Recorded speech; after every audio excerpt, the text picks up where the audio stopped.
Linda's sweetheart came back to the country, and on our wedding anniversary, she ditched me to hang out with him. My grandpa was very sick, and we were short of $100,000 for medical bills. Meanwhile, Linda was off spending millions traveling the world with her sweetheart. When I asked for my salary card back, Linda just scoffed. Can't keep up the act anymore. That excuse to transfer assets is pretty old. Because we missed the best treatment window, I received terrible news from the hospital. Grandpa passed away. I cut our wedding photo in half and sent it with the divorce papers. This crazy wealth, I don't need it. Whoever wants it can have it. I was about to say, honey, come back soon. I've made lots of delicious food for you. Then Linda calmly interrupted. Frank came back today. Aunt wants me to pick him up. I went silent. Hearing that name, I felt instinctively inferior. Linda's gentle voice was calm. I just told you ahead, so you wouldn't overthink. Oh, and I sent you a gift. It should have arrived, remember to check. I went downstairs to fetch the delivery. Opened it, some fancy cufflinks. Holding the gift, I was happy, knowing I still mattered to Linda. But then I noticed a flaw on the box. When I went to the store to ask about it, the lady there politely said, "Sorry, sir, we can't promise flawless replacements for gifts." I was stunned, holding the cufflinks. Gift? Yes, this is a gift. I stared at the box, deep in thought. Suddenly, I got a message from my mother-in-law. Harry, I know I'm nagging, but you gotta hurry up with grandchildren. Linda doesn't have her head in the game with you, and you're slacking. Next year's uncertain whether you'll still be calling me Mom. Attached was a picture, Linda with Frank on a yacht. They were looking at each other tenderly, fingers intertwined. My mother-in-law often talked like this. I've grown used to it. I came from a poor background. She never liked me. What shocked me was the stuff next to Frank in the picture. Magnifying the photo, next to Frank on the sofa was the genuine store-bought product. It wasn't just cufflinks. There were over 10 luxury shopping bags around. My hands shook, overwhelmed with despair. Linda had actually given me the freebie from Frank's gift. What do those shared marriage certificates even mean then? Walking to the mall entrance, the chilly fall wind blew through the glass door. The night was cold. I sat alone at the dinner table when the phone rang. On the other end was Frank's charming voice. "Oh, Linda, don't interrupt me talking with Harry." He sounded playful, his tone teasing. Even over the phone, I could hear the seduction in his voice. "Harry, have you been lately?" "I'm good. Linda rushed to pick me up after work today. But don't get me wrong, I won't come between you two." His voice held a hint of regret. "As long as Linda's happy, I'm content." Realizing his error, Frank quickly corrected himself. "Sorry, Harry. I was rambling, don't take it to heart." I sighed silently. She isn't happy. She misses you constantly. But outwardly, I just grinned and said, "No worries, we're great. Have a good trip back." Linda snatched the phone, sounding serious. "Harry, don't make it hard for Frank. He's just a simple guy with no ill intentions." "I'm not."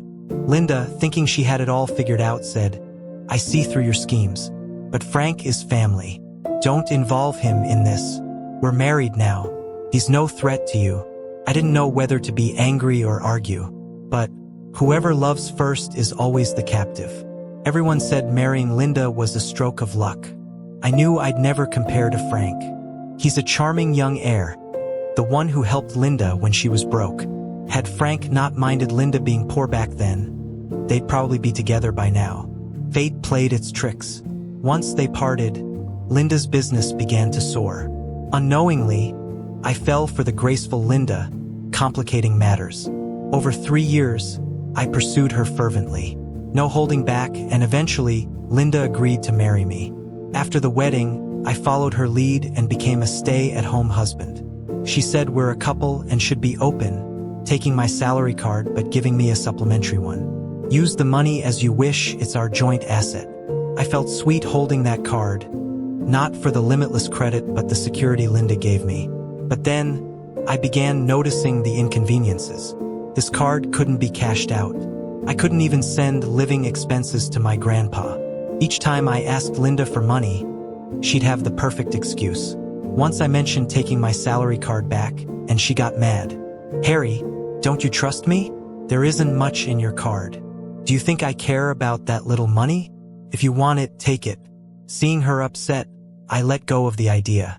Staying home as a full-time husband seemed fine, but inside, I was a mess. Mother-in-law was eager for grandchildren, but I had no words to say. I couldn't tell her that, apart from our wedding night, there was nothing. Linda returned home after several days. I greeted her with a smile, but she sat on the sofa, cold. "Harry, I didn't think you'd be so petty." I froze, puzzled. "Frank told me you insulted him over the phone. Why would you do that?" "I didn't." Still lying. She stood, eyes like ice. "Frank was my first love, you know that. Now that you're with me, why do you still want to make things difficult for him? What did he ever do to deserve your humiliation?" I'm so mad. I'm shaking, my nails digging into my skin. After holding it in for days, it's all pouring out. "So what did I do wrong? On our wedding anniversary, you spent it with him. The gift you sent me was just a freebie from something he bought. You listened to his side of the story and came back to accuse me. I have so many grievances and nowhere to let them out. Linda, who's insulting who here? I'm just a poor guy who's never seen nice things. But you can't just insult me with someone else's leftovers." My heart aches sharply, but I manage a smile, sizing Linda up and down. "I mean, even you're someone Frank didn't want, so why should I care about a freebie?" As soon as the words left my mouth, Linda slapped me. "Harry, watch your words. Frank and I had no choice but to split up, but I'm more than enough for you. Don't get greedy." Linda's smile was cold and mocking, the warmth in her eyes now gone. "I'm telling you now, Frank is back. I'll be spending most of my time with him, so you'd better stay home. If I find out you're causing trouble for Frank again, don't expect me to care about our marriage." She yanked her second credit card from my bag. "I'll be holding on to this for now. Once you come to your senses and apologize to Frank, and I'm satisfied, you might get it back."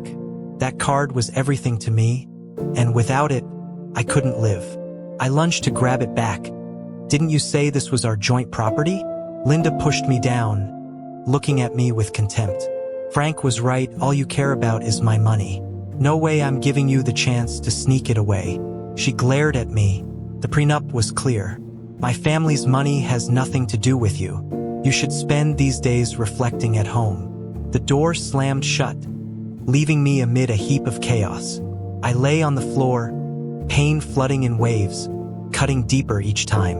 Only now do I recall the agreement she gave me, and the joy of marrying Linda had me sign without a second thought, not bothering with the content.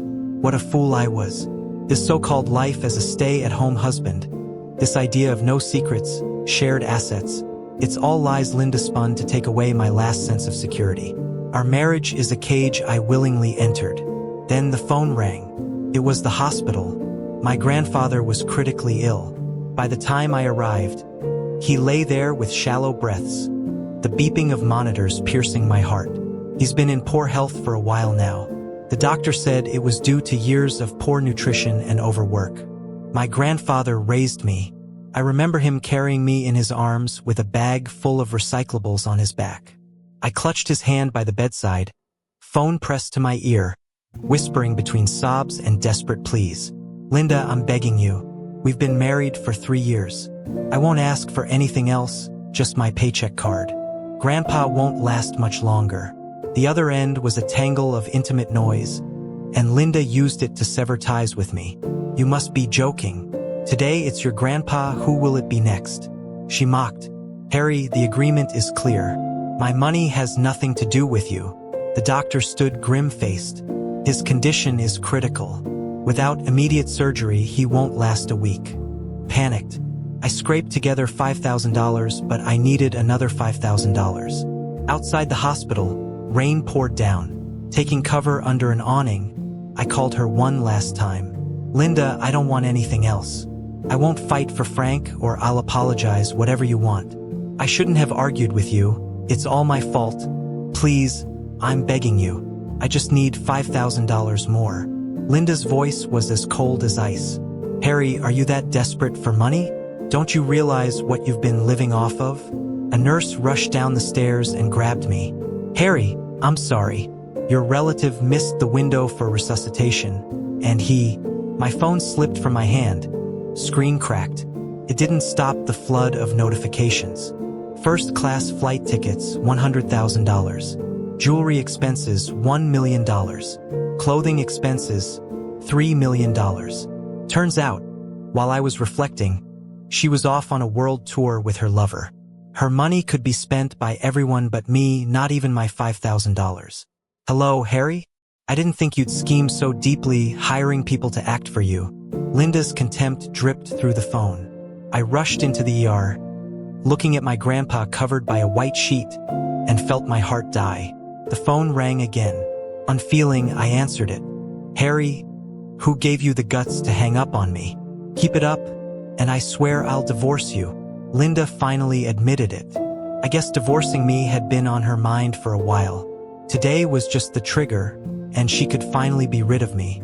Fine, I agree. What did you say? My calm agreement took her by surprise, her voice laced with disbelief. I said I agree to the divorce. For the first time, I spoke to Linda without any emotion, harboring no illusions about our shattered marriage anymore. Harry, what trick are you playing now? Linda didn't believe me, pausing before realization hit her. You're trying to gain sympathy, aren't you? I'm telling you, even if we divorce, you won't see a cent from me. The line went dead. I let out a bitter laugh. She truly believed everyone was as conniving as she was. I looked at my wedding ring, the diamond shining brightly, mocking my past foolish devotion. I took off the ring. It meant nothing to me now. I processed the death certificate and cremated my grandpa's body. Now, there's one less person in this world who loves me. I took my grandpa's ashes back to the old home. The small house had been empty for so long that it reeked with a strong odor. While sorting through his belongings, I found nothing but a few patched-up old shirts. The tears I'd been holding back finally flowed as I clutched his clothes and cried. Regret doesn't even begin to describe how I felt. If only I hadn't recklessly pursued love back then. If only I hadn't been so gullible about Linda's lies. I would have had the money to pay for Grandpa's treatment. I was overwhelmed with self-loathing and resentment towards myself. And Linda. After cleaning the house thoroughly, I found a yellowed comic book in a box. It had been read so many times that the pages were crumpled.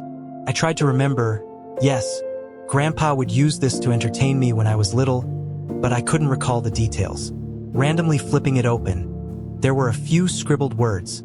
Linda's name clearly stood out, even if it was written in pencil. Was this her comic book? Why was it with my grandpa? Confused but soon forgetting about it, I packed it away and went off to bury Grandpa behind the house. Returning to my and Linda's place, our big house felt empty, devoid of life. I dug out our wedding photo. I was beaming in it, and Linda's lips were curled up too, but her eyes held no joy. I hadn't noticed this before, but now I saw there was no love in her gaze when she looked at me. All this time, I was simply her rebound from Frank's heartbreak, a tool to heal. Just because I was willing to go the extra mile, she threw me a marriage without love. It's hilarious. I shut my eyes, and with steady pressure, the photo tore in two. A single tear fell, mourning my dead romance. I put the pieces in a plastic bag, along with my ring and the divorce papers, and had them delivered to her. After packing, I left the home I lived in for 3 years. As the door shut, I glanced back, a final goodbye to the past. Back in my small hometown home, this was my last refuge. I figured Linda would happily sign the divorce papers, given I didn't take anything from her and just asked for my salary card back. At least she could openly be with Frank now. I woke up to the sound of urgent knocking. Opening the door, there stood an angry Linda with Frank in tow. I didn't expect them to show up. This was the first time she'd lowered herself to visit this rundown little village since we met. Before I could say anything, Linda grabbed my wrist. "You live here?" she asked. "Yeah, this was where I grew up. Can't compare to your mansion." "I'm not talking about that," Linda said, her brow furrowed, urgency in her voice. "I mean, why haven't you mentioned living here before? You just never come with me." Back then, I wanted to show Linda where I'd grown up, share my memories. But she must have despised it at heart, always finding an excuse not to come. so I just stopped asking. Feeling a bit awkward, she asked again, "Is there a river to the south? And a row of apple trees?" I remember from when I was little. "Linda," Frank interrupted her nostalgic trip, stepping forward to hold her arm. "Let's handle what we came for. Too many bugs here. I'm starting to feel allergic." I rolled my eyes. "Frank, go wait in the car if you're scared of bugs. This place is run down, full of them, and maybe wild wolves and dogs too. Wouldn't want you freaked out." Since they thought I was deliberately being difficult, why not be a bit more cutting? The disdain for him was evident on my face. Sure enough, my words turned Frank pale, and he hid behind Linda. Linda patted his arm, reassuring him, "She's messing with you. There aren't any wolves or dogs here." Then she turned to scold me. "Why scare Frank like that? He's really not that brave, no need to hassle him." I sneered. "Linda, exactly what role are you playing here? We aren't divorced, and yet you flaunt your affair in my home to criticize me? Isn't that a joke?" She latched onto what she saw as a slip in my words. "So you don't want a divorce anymore?" "Of course I do. With the way you and Frank are inseparable, let's just finalize this. Sign it and we'll be off to the courthouse." Seeing my determination for divorce, Linda surprisingly softened her tone. "Harry, you misunderstand. Frank helped me once. I'm just repaying the favor." Frank's scream cut her off, and we both turned to where he was pointing, right at my grandpa's grave. "Linda, why is there a grave here? That's so creepy." He panicked. Linda calmly rubbed his back. "We're in the countryside. It's normal for graves to be nearby. But I'm scared. Who would bury a dead person this close?" "It's bad luck," he complained nonstop, anger rising within me. "Watch your mouth. What's unlucky here? You shoving yourself into our marriage may be alive, but you're way more unlucky than the dead." Frank didn't expect such a direct attack. He stared at me, eyes glistening with false innocence, pathetic as he turned to Linda for support. Linda's eyes burned with indignation. "Harry, how can you say that to Frank? Not surprising Frank thinks your folks have no manners. Burying people on a whim. You really can't shake off the pauper's mentality." I couldn't hold back anymore, rage swirling within me. My hand swung, landing a resounding slap on Linda's face. "Shut up, Linda. That grave belongs to my grandpa." Frank was about to retaliate, stopping only when he realized who was buried there. "Your grandpa's really gone. I'm heartbroken." Tears ran down my face. "Yes, he's dead. No money for treatment, he just died. You happy now? The man you see as bad luck is my only family. Linda, I may come from poverty, but didn't you rise from it too? Did you forget that so soon?" I pointed at Frank. "When you hit rock bottom, he didn't want you. Now with money, he's back, and you think it's true love? Pathetic." My words seemed to strike a chord, as Linda's face tensed with frustration. She angrily fumbled out the divorce papers and scribbled her name across. "Divorce it is. You win, you bitter, spiteful person. I'm sorry I ever married you," she spat, as Frank behind her smirked victoriously, mocking me. But it didn't matter, I just wanted the divorce. With divorce papers finalized, I surprisingly didn't feel as sad as I expected, more like I was freed. Linda returned my salary card, even giving the updated password. "I hope you have a miserable life together," I called out, before heading to the bank next door to reset the password. Seeing $100K saved there, a sorrow rose within me. That's what it would have taken to save my grandpa's life. Blaming Linda seemed pointless now. Blaming myself was more fitting. I took a teaching job in town. They didn't require much from teachers, so it was enough to get by. Sometime later, I scrolled upon Linda and Frank's engagement announcement on social media. Comments full of blessings flooded in. Their kissing photo provoked a bitter smile. Though Linda and I had wedding photos, she wouldn't let me post or announce them. The excuse back then was her company's upcoming IPO. Publicizing could be harmful. I trusted her completely, told no one. Now the company's public, and she gets to marry her true love. To outsiders, they're a perfect match, a fairy tale. No one knew of the husband tossed aside or that the true love was once the intruder. The day after class, the town's mayor sought me out. Known as someone worldly since coming back from the city, most viewed me as having seen more. Harry, a big company wants to shoot an ad here, promote things right in your village, he said. He asked if I'd help with the visit. For town folks, this was quite the spectacle. Happily agreeing, I didn't expect Linda and Frank to be part of it. The two, standing intimately together, captured village attention. Everyone showered them with praise. That's the millionaire's husband. Huh? So pretty, even smoother skin than Harry. Look at those clothes, must be expensive material. Yeah, and that huge rock on the boss lady's hand has to be a diamond. I'm standing there watching, and Frank is the first to spot me. He starts walking over.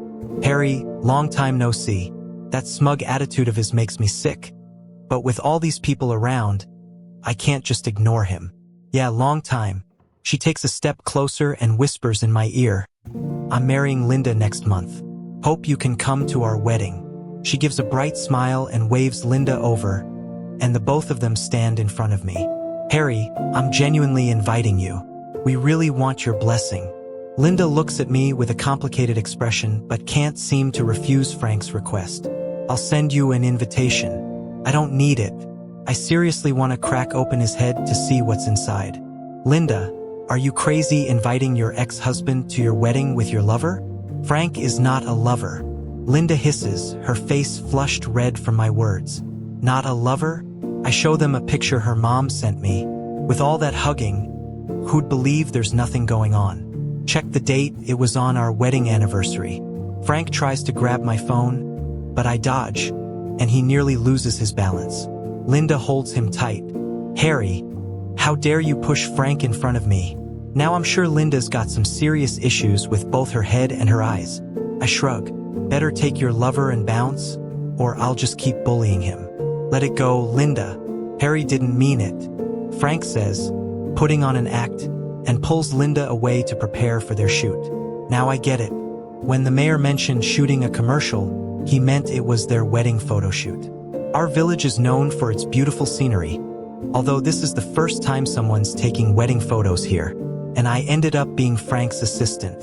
Despite having lots of crew around, he keeps asking me to get stuff or fetch water as if on purpose. I bite my tongue and finish the tasks, eager to leave. I'm afraid if I stay even a second longer, I might just lose it and hurt the pair of them. Right then, Frank shouts, catching everyone's attention.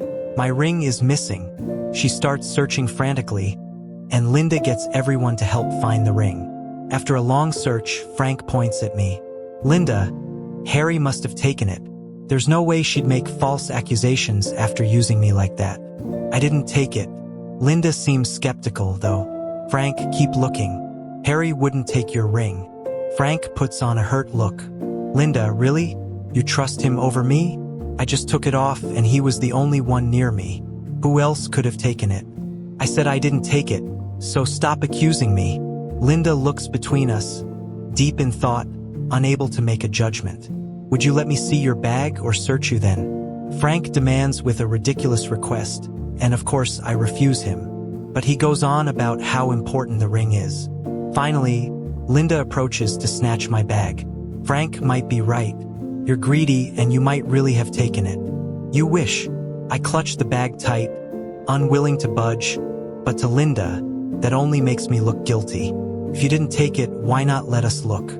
Harry, you're unbelievable. Stealing. Feeling justified, Frank tries to grab my bag in the struggle. It falls and everything spills out. Tissues, house keys, a glasses case, and a comic book. The bag's one I bought myself, and it's the only decent one I own. Usually, I carry a simple canvas bag, but today I wanted to look good since a big company was visiting. Everything spills out, and there's no ring like Frank claimed. Yet he won't give up and keeps whispering to Linda. Linda, it might be on Harry. We need to check him. He calls for her several times, but she doesn't respond.